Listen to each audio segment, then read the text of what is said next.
चिबिक और सेलर राबीट 2025 का आयोजन कृषि मंत्री शिल्पी नेहा तिर्की ने लिया भाग। जैविक और प्राकृतिक खेतों के सिद्धांतों पर कार्यशाला। बिहार विधानसभा चुनाव को लेकर सियासत गर्म और आरजेडी के नए प्रदेश अध्यक्ष का नाम तय ने प्रदेश अध्यक्ष की घोषणा की औपचारिकता बाकी। कांग्रेस नेता कन्हैया कुमार पहुंचे सुपौल में आज संवाद कार्यक्रम में की शिरकत। कार्यक्रम में तमाम लोग रहे मौजूद।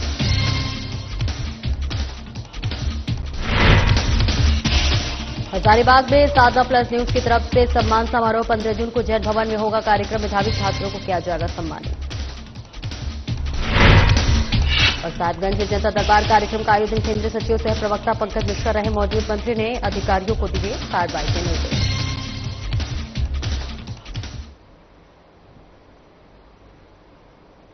नमस्कार, स्वागत है आपका। मैं हूं आपके साथ सपना दीपक मुद्देशिया। बुलेटिन का आगाज करेंगे।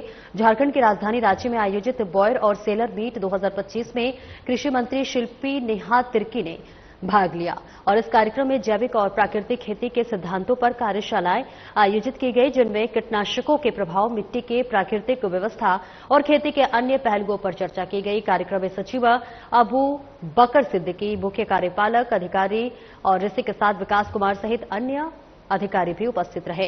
कृषि मंत्री शिल्पी नेहा तिर्की ने इस मौके पर किसानों को जैविक और प्राकृतिक खेती अपनाने की सलाह दी, जिससे न केवल पर्यावरण की रक्षा होगी बल्कि किसानों की आय में भी वृद्धि होगी। उन्होंने कहा कि प्राकृतिक खेती से मिट्टी की उर्वरता बनी रहती है और कीटनाशकों के उपयोग में कमी आती है, जिससे उत्पादों की गुणवत्ता में सुधार होता है। और कार्यक्रम में विभिन्न विषयों पर विशेषज्ञों ने अपने विचार प्रस्तुत किए।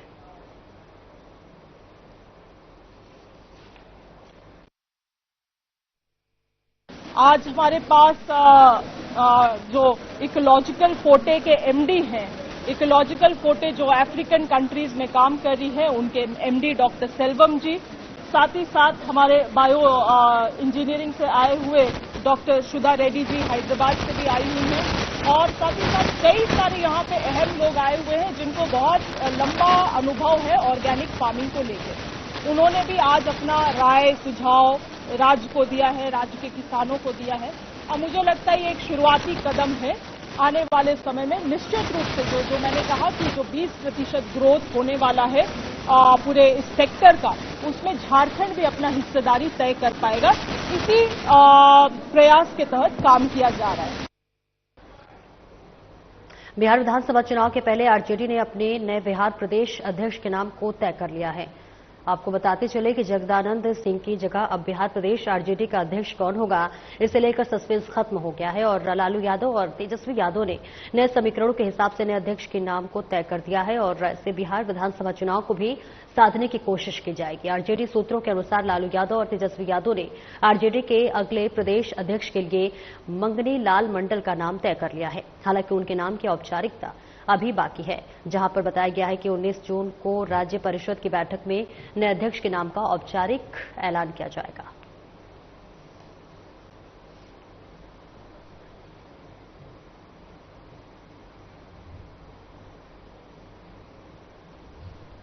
और भाषा विवाद को लेकर विवाद शांत नहीं हो रहा है। खूंटी और पलामू के बाद संथाल परगना के गोड्डा और देवघर के अंगिका हटाने का भी मामला तूल पकड़ता जा रहा है। स्थानीय युवाओं के बढ़ते आक्रोश के बीच बीजेपी ने बड़े आंदोलन की धमकी दी है। बीजेपी के पूर्व विधायक अमित मंडल ने कहा है कि सरकार के मंत्री चिट्ठी पत्र का खेल खेलने की बजाय मुख्यमंत्री को वस्तुस्थिति से अवगत कराएं और समस्या का समाधान करें। उन्होंने सरकार के फैसले पर कटाक्ष करते हुए कहा कि राजधानी रांची के बगल के जिले खूंटी में क्या बोली जाती है और वहां की भाषा क्या है, इसकी सरकार को परवाह नहीं है और मुंडारी को बाहर कहकर दिया है। और ऐसे में इसी तरह पलामू और गढ़वा के भोजपुरी ना देकर नागपुरी भाषा देकर वहां के युवाओं के भविष्य के साथ खिलवाड़ किया जा रहा है। उन्होंने कहा कि गोड्डा के देवघर की बहुसंख्यक लोग अंगिका बोलते हैं। विधानसभा में इसकी मान्यता है और जिसके आधार पर चुनाव के बाद मैंने और दीपिका पांडे सिंह ने अंगिका में शपथ ली और उसी सरकार में अंगिका को हटा दिया है। पूर्व बीजेपी विधायक अमित मंडल ने सरकार पर आरोप लगाते हुए कहा कि भाषा विवाद में उलझकर जो है जीटीईटी परीक्षा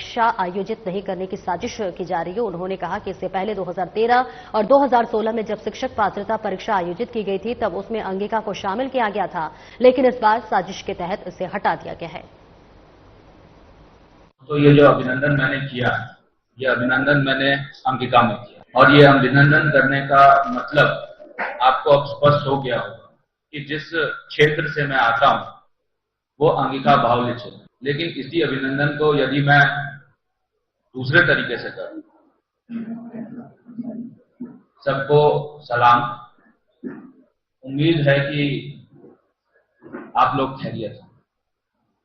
इसका मतलब कि जो मेरी आइडेंटिटी है, आज उस आइडेंटिटी को छोड़कर मैं दूसरे भाषा का इस्तेमाल करने लगूं, तो कहीं ना कहीं जो आने वाला जनरेशन होगा, आने वाला पीढ़ी होगा, वो ये समझ बैठेगा कि अंगिका हमारी भाषा ही नहीं, और जो हमारे ऊपर थोप दिया गया है भाषा, वही मेरी संस्कृति है। और यदि उर्दू को कंपलसरी कर दिया जाए नौकरियों में, तो जो अंगिका भी बोल रहे हैं, जो उड़िया भी बोल रहे हैं, जो हो कुड़ुक मुंडारी भी बोल रहे हैं, वो भी कहीं ना कहीं उर्दू को ही अपनी भाषा समझ रहे हैं। ये मैंने एक उदाहरण दिया कि सरकार की मंशा क्या है, और इस प्रेस मीट का जो मकसद है वो भी आपके सामने आ गया। कांग्रेस के नेता कन्हैया कुमार राज सुपौल पहुंचे, जहां वे सुपौल सदर बाजार के अंश गार्डन एंड रिसोर्ट में कांग्रेस के सामाजिक न्याय संवाद कार्यक्रम में मुख्य अतिथि के रूप में शामिल हुए। वहीं हल्ला बोल के संयोजक अनुपम भैया भी कार्यक्रम में शिरकत किए। कार्यक्रम का आयोजन कांग्रेस के पूर्व विधानसभा प्रत्याशी मिन्नत रहमानी के नेतृत्व में किया गया। मौके पर काफी संख्या में लोग मौजूद रहे।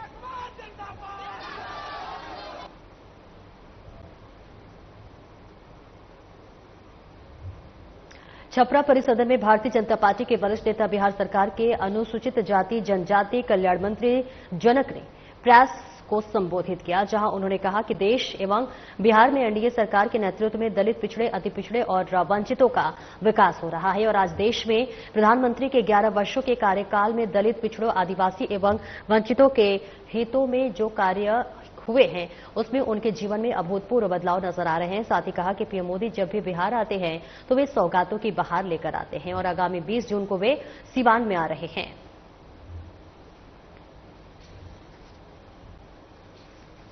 मकसद स्पष्ट है। छपरा जिला के आज अतिथि गृह में भारतीय जनता पार्टी के सम्मानित जिला अध्यक्ष श्री रंजीत बाबू, सम्मानित पार्टी के सब पदाधिकारीगण, बताते हुए मुझे खुशी हो रही है कि सारण कमिश्नरी में सिवान के जसौली देश के यशस्वी प्रधानमंत्री नरेंद्र मोदी जी का शुभ आगमन होने जा रहा है। हम सब निरंतर जिला के प्रवास पे हैं। आम आवाम में किसान हो, युवा हो, महिला हो, तमाम लोगों में एक खुशी की लहर है कि जिस देश के प्रधानमंत्री नरेंद्र मोदी जी को हम लोग टीवी पे, अखबार पे किए हुए कार्यों को देखते हैं, स्वयं सारण कमिश्नरी जसौली में माननीय प्रधानमंत्री जी का आगमन हो रहा है, तो काफी उत्साह है, हर्ष और उल्लास है। सभी समाज के लोगों को लाखों लाख की तादाद में 20 तारीख को जसौली समय 10 बजे लोग कमर कस के तैयार है। इंडियन इकबाल पार्टी के प्रदेश अध्यक्ष राजेश प्रसाद छपरा के मांझी पहुंचे, जहां पर कार्यकर्ताओं ने उनका स्वागत फूलमाला से किया। इस दौरान आयोजित प्रेस वार्ता में उन्होंने कहा कि हमारी इंडियन इनकलाब पार्टी ने आगामी बिहार विधानसभा चुनाव में 140 सीटों पर चुनाव लड़ने का निर्णय लिया है। अभी हम गांव-गांव सदस्यता अभियान चला रहे हैं, और साथ ही कहा कि पहले 5 समाज के लिए इस पार्टी की एकजुटता पटना गांधी मैदान में जनता देख चुकी है। वहीं मौके पर इंडियन इनकलाब पार्टी के कार्यकर्ता मौजूद रहे। विधानसभा चुनाव इंडियन इनकलाब पार्टी, हम लोग 2025 का जो विधानसभा चुनाव है उस पे 140 सीटों पर हमारी पार्टी मजबूती से चुनाव लड़ने जा रही है। पार्टी से तालमेल होगा क्या? अभी जैसे कि आप सबको पता है कि हम लोग आंदोलन से उभरी हुई हमारी पार्टी है, और आंदोलन आरक्षण को लेकर हुआ था। जो हमारी आरक्षण की मांग को मानता है और वो हमारे साथ एग्रीमेंट करता है कि हम आपके आरक्षण की वापसी का बात मानेंगे तो हम तालमेल कर सकते हैं। अगर नहीं मानते हैं तो 140 विधानसभा सीटों पे हमारी पार्टी मजबूती के साथ चुनाव लड़ेगी। रजित जी, कार्यकर्ताओं की कमी है आपके यहाँ, क्या कार्यकर्ताओं को जोड़ने के लिए क्या लक्ष्य है आपका? देखिए, हम लोग 1 करोड़ का लक्ष्य जो है बहुत जल्द हासिल करने जा रहे हैं। जो हमारी 1 करोड़ का सदस्यता अभियान जो चल रहा है उसको हम लोग, अभी तो हमको परसों ही प्रदेश अध्यक्ष नियुक्त किया गया है और हम पूरे बिहार के 38 जिला में, यहाँ तक कि पंचायत स्तर और गांव स्तर पर घूम घूम कर अपने संगठन को मजबूत करेंगे और 1 करोड़ का सदस्य का जो लक्ष्य है। और वही साधना प्लस न्यूज की तरफ से रविवार 15 जून को स्थानीय जैन भवन में एक भव्य सम्मान समारोह का आयोजन किया जा रहा है। इस विशेष कार्यक्रम में उन मेधावी विद्यार्थियों को सम्मानित किया जाएगा जिन्होंने 10वीं एवं 12वीं कक्षा में शानदार अंक प्राप्त कर अपने माता पिता, विद्यालय और समाज का नाम रोशन किया है। कार्यक्रम का संचालन नमिता खंडेलवाल द्वारा किया जाएगा, जो अपनी प्रभावशाली प्रस्तुति से कार्यक्रम में ऊर्जा और उत्साह का संचार करेंगी। वहीं श्रोताओं को भक्ति रस में सराबोर करने के लिए सिल्की जैन के द्वारा मधुर भजनों को प्रस्तुति दी जाएगी। मंजू जैन छाबड़ा द्वारा भी प्रस्तुति की जाएगी। इसके अलावा और भी कई तरह के कार्यक्रमों की प्रस्तुति की जाएगी। जानकारी देते हुए हमारे संवाददाता प्रमोद खंडेलवाल ने बताया कि कार्यक्रम की सभी तैयारियां पूरी कर ली गई हैं।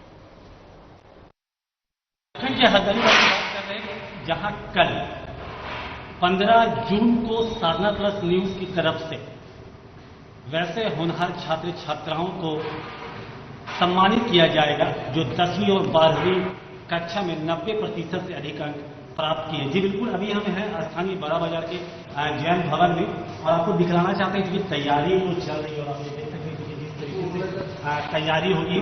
क्योंकि कल दोपहर 2 बजे से कार्यक्रम प्रारंभ होगा और ये यहाँ पे भव्य मंच बनेगा। इस तरीके से बच्चों को सम्मानित किया जाएगा और बाहर के भी कलाकार आ रहे हैं। अपने दर्शकों को ये भी बता दूं कि सम्मानित के साथ साथ स्थानीय बच्चों के द्वारा रंगारंग कार्यक्रम का आयोजन किया जाएगा और आप ये देख सकते हैं कि लगातार कारीगर लगे हुए हैं कल की तैयारी के लिए। और ये भी मैं बता दूं कि 70 से भी अधिक बच्चे एक मंच पर कल सम्मानित किए जाएंगे। ये हमारा भव्य मंच होगा। यहाँ से आप देख सकते हैं सीटिंग की व्यवस्था की गई है। इसके अलावा यही हॉल है, इसके बाद बाहर भी सीटिंग की व्यवस्था है। आपको ये मैं बता दूं कि जो कि कार्यक्रम का जो संचालिका है वो है नमिता खंडेलवाल। इसके अलावा जो छोटे छोटे बच्चे हैं उन लोगों के द्वारा नृत्य किया जाएगा, क्योंकि तमाम जो इतने लोग रहेंगे, क्योंकि 2.5 से 3 घंटे का ये जो कार्यक्रम है लगातार चलता रहेगा और बच्चों में काफी उत्साह उमंग कल के कार्यक्रम को लेकर लगा हुआ है। इससे वही कैमरामैन के साथ प्रमोद खंडेलवाल, साधना प्लस न्यूज, हजारीबाग। एक ब्रेक के लिए रुकेंगे, फौरन हाजिर होते हैं।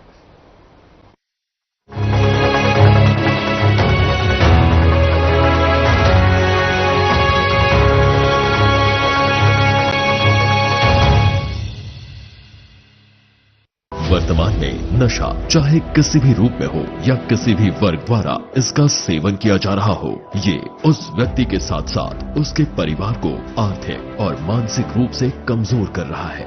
ब्राउन शुगर, हेरोइन, कोकीन, शराब, कोडीन, अफीम, तंबाकू, मैरिजुआना, सिगरेट और बीड़ी जैसे नशीले पदार्थ शौक से लत बन जाते हैं।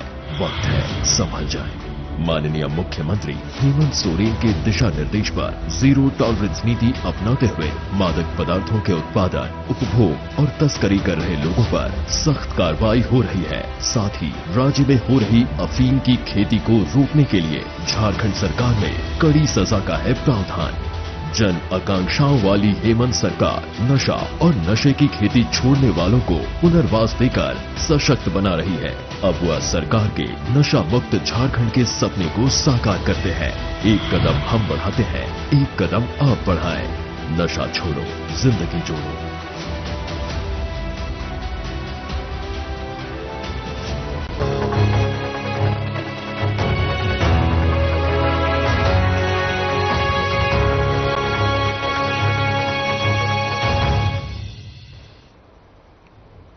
ब्रेक के बाद एक बार फिर से स्वागत है आपका। खबरों में आगे बढ़ेंगे। साहिबगंज शहर के विभिन्न बाजार स्थित बड़ी धर्मशाला में जनता दरबार का आयोजन किया गया। आयोजित जनता दरबार कार्यक्रम में झारखंड मुक्ति मोर्चा के केंद्रीय सचिव सह प्रवक्ता पंकज मिश्रा ने अपनी अपनी समस्याओं को लेकर आए हुए लोगों की समस्याओं को सुना। मौके पर ही पंकज मिश्रा ने संबंधित अधिकारियों को त्वरित कार्रवाई करने के निर्देश दिए। आयोजित जनता दरबार के संबंध में स्थानीय लोगों ने बताया कि ऐसे आयोजन से हम लोगों को काफी राहत मिलती है।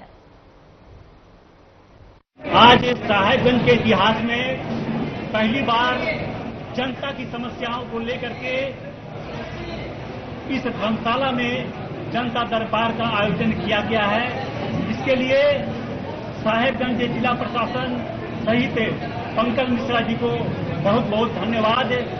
हम उम्मीद करते हैं कि यहाँ पर जितने भी लोग समस्या लेकर के आए हैं उसका शीघ्र समाधान होगा और ये एक पहल जो शुरू किया गया है भविष्य में इसी तरह से आगे भी जनता की समस्याओं को लेकर के इस तरह से जनता दरबार का आयोजन होगा। इसी कामना के साथ बहुत बहुत बधाई, बहुत बहुत धन्यवाद। जनता दरबार में बहुत अच्छा लगा है। हमारे शहर में ये पहली बार हुई है जनता दरबार। इसमें हर समस्या का समाधान लगभग पूरा होने वाला ही है। एसपी साहब, डीसी साहब और बोकारो एसपी कार्यालय सभागार में एसपी हरविंदर राज सिंह की अध्यक्षता में मासिक अपराध गोष्ठी का आयोजन किया गया। इसमें जिले के सभी डीएसपी, इंस्पेक्टर और थाना प्रभारी मौजूद रहे। इस अपराध गोष्ठी में एसपी ने सभी अधिकारियों को अनुसंधान में तेजी लाने और आम जनता के साथ बेहतर समन्वय बनाने के साथ साथ आगामी पर्व त्यौहार को लेकर अभी से ही सभी मुकम्मल तैयारी करने के निर्देश दिए गए। साथ ही एसपी ने नक्सल क्षेत्रों में पूर्व की तरह मूवमेंट जारी रखने का निर्देश दिया। आज बोकारो पुलिस की सभी थाना प्रभारी, सभी एसडीपीओ, सभी इंस्पेक्टर्स की जो मासिक अपराध गोष्ठी होती है उसका आयोजन किया गया था। उसमें गोइंग अहेड किस तरह से इन्वेस्टिगेशन को इम्प्रूव करना है, किस तरह से पुलिसिंग को इम्प्रूव करना है कि आमजन को जो है उसका लाभ मिले, उसी विषय पे अलग अलग तरह से दिशा निर्देश दिए गए और बहुत सारे डिस्कशंस और बहुत सारे अच्छे पॉइंट जो हैं फीडबैक में सभी थाना प्रभारी, एसडीपीओ से भी मिले हैं। गोइंग अहेड जो मुहर्रम आ रहा है उसके लिए भी कुछ डायरेक्शन सबको दिए हैं ताकि पहले से टाइमली तैयारी स्टार्ट करके और हम लोग वेल प्रिपेयर्ड रहें, वेल इन एडवांस। देखिए, नक्सल के बारे में तो यही है कि सभी को बहुत अलर्ट रहने की जरूरत है, सभी सोर्सेज को बहुत एक्टिवेट करके रखने की जरूरत है और बहुत ही अपना क्षेत्र में अपने भ्रमण। और जमुआ थाना इलाके के द्वार पहरी में जेवर कारोबारी बेशा सोने को हथियार का भय दिखाकर लूटने वाले गिरोह के 6 अपराधियों को गिरिडीह पुलिस दबोचने में सफल रही है। हालांकि घटना को 22 मई की घटना को सिर्फ 3 अपराधियों ने अंजाम दिया था, लेकिन इन तीनों अपराधियों के निशानदेही पर जमुआ, धनबाद और पचम्बा थाना पुलिस ने गिरोह के 6 अपराधियों को दबोचा और जनसख्ती से पूछताछ किया तो वहीं इन अपराधियों के पास से 2 देसी पिस्टल, 2 जिंदा कारतूस के साथ जेवर कारोबारी से लूटा गया 10 पीस चांदी का पायल अपराधियों द्वारा इस्तेमाल किया गया 2 बाइक में बरामद कर लिया गया। इधर 4 दिनों से मिले सफलता के बाद शनिवार को SP doctor Ravimal Kumar, SDPO Rajendra Prasad ने पूरे मामले का खुलासा करते हुए कहा है कि गिरफ्तार अपराधियों में धनबाद के झरिया थाना इलाके के सहाना निवासी मुनेश्वर बेलदार के साथ पचम्बा थाना के करहरबारी गांव निवासी भोला सिंगा, माथाडी निवासी मोहम्मद समीर अंसारी, पपराटांड निवासी अजय दास, राजू दास, जमुआ थाना इलाके के कुरू मटांड गांव का और छोटू सिंह और इसी के साथ साथ तमाम लोगों की मौजूदगी रही। जी सर, 22 मई को पोबी मोड़ है जमुआ थाना क्षेत्र में, वहां पे द्वारपहरी चौक में जो विशाल ज्वेलर्स है उसके मालिक और जो भी थे लोग बंद करके दुकान जा रहे थे और इसी क्रम में व्हाइट अपाची में 3 अपराधकर्मी थे और इन लोगों ने पिस्टल का भय दिखाया उन लोगों को और उसके बाद जो भी फायरिंग भी किया और जो भी उनके पास जेवरात वगैरह थे और उसको छीन करके छीन लिए थे इन लोगों ने। इनफैक्ट लूट की घटना हुई थी और इसके पहले भी एक आध घटनाएं इस संबंध में दर्ज की गई थी जिसमें व्हाइट अपाची की बात सामने आ रही थी। इसमें हम लोगों ने कांड दर्ज किया और एसडीपीओ खुरी महुआ के नेतृत्व में एक टीम बनाया था और जिसके बाद हम लोगों ने 6 अभियुक्त के अमेरिकी और चाइनीज कंपनी और उनके सामानों का विरोध जो है, इसको लेकर स्वदेशी जागरण मंच ने बोकारो के सेक्टर 4 स्थित गांधी प्रतिमा के समक्ष विरोध प्रदर्शन किया। इस दौरान विदेशी कंपनियां भारत छोड़ो के नारे भी लगाए गए। मीडिया से बात करते हुए भारतीय स्वदेशी मेला प्रमुख सचिंद्र कुमार बरियार ने कहा कि हमें पूरी तरह से अमेरिका और चाइनीज कंपनियों का भारत में विरोध करना चाहिए, क्योंकि विदेशी ताकतें हमारे देश में बड़ी साजिश कर रही हैं। अमेरिकी कंपनियां विदेशी कंपनियां के विरोध में स्वदेशी जागरण मंच का राष्ट्रीय स्तर पर ये विरोध प्रदर्शन अभियान चल रहा है, जिसमें आज बोकारो का यह कार्यक्रम है। ऑपरेशन सिंदूर के पश्चात जो स्थिति हुई हम लोग सभी उससे अवगत हैं। अभी अमेरिका का जो 250वां राष्ट्रीय दिवस है, उसने पाकिस्तान के जनरल मुनीर को उसका चीफ गेस्ट बनाया है। इसके बाद डीआरडीवी जमशेदपुर की ओर से आज 14 जून को एक विशेष मैंगो फेस्टिवल का आयोजन किया गया, जिसमें शहर और आसपास के क्षेत्रों से आए किसानों ने आम की विभिन्न किस्मों का प्रदर्शन किया। इस अवसर पर मुख्य अतिथि के रूप में अनिकेत सचान मौजूद रहे। प्रदर्शनी का मुख्य उद्देश्य किसानों को उनके फसल का उचित मूल्य प्रदान करना है। फेस्टिवल में किसानों ने दशहरी, लंगड़ा, चौसा, सफेदा जैसी पारंपरिक किस्मों के साथ साथ अनेक विकसित प्रजातियां भी पेश की, जिसमें लोगों में काफी उत्साह देखने को मिला। ये हम लोग के जमशेदपुर में इस बार पहली बार जिला प्रशासन के द्वारा आम बागवानी मेला का आयोजन किया गया है। इसके मूल रूप से 2 उद्देश्य हैं। एक, इसे हम लोगों ने इंटरैक्टिव सेशन के रूप में भी रखा है, ताकि हम फार्मर्स को ई नाम और जो अन्य बेचने के साधन है उनके बारे में अवगत करा सकें। साथ ही साथ ये एक अपने आप में स्टैंड अलोन प्रयास नहीं है, बल्कि हम लोग इसे शुरू से पिछले 1.5 महीने से, आप लोग भी जान रहे होंगे कि हम लोग लगातार किसानों को खरीदारों से जोड़ने की कोशिश कर रहे थे, जिसके कारण कई सारे किसानों को अच्छा बाजार मूल्य भी मिला है और उनकी जो प्रोड्यूस है उसे अच्छा बाजार भी मिला है। उसी के एक अंतिम कड़ी में आप कह सकते हैं कि अब मोस्टली आम का सीजन खत्म होने वाला है। अंतिम कड़ी में भी बागवानी मेला का आयोजन किया गया है, जहां पे एक और बार जितने भी हमारे बायर्स हैं जो अलग अलग मंडी, हमारे मंडी परिषद से संबंधित हैं और जो नहीं भी हैं, उनको हम लोगों ने यहाँ पे इन्वाइट किया है और किसानों को। फिलहाल इस बुलेटिन में इतना ही। नमस्कार।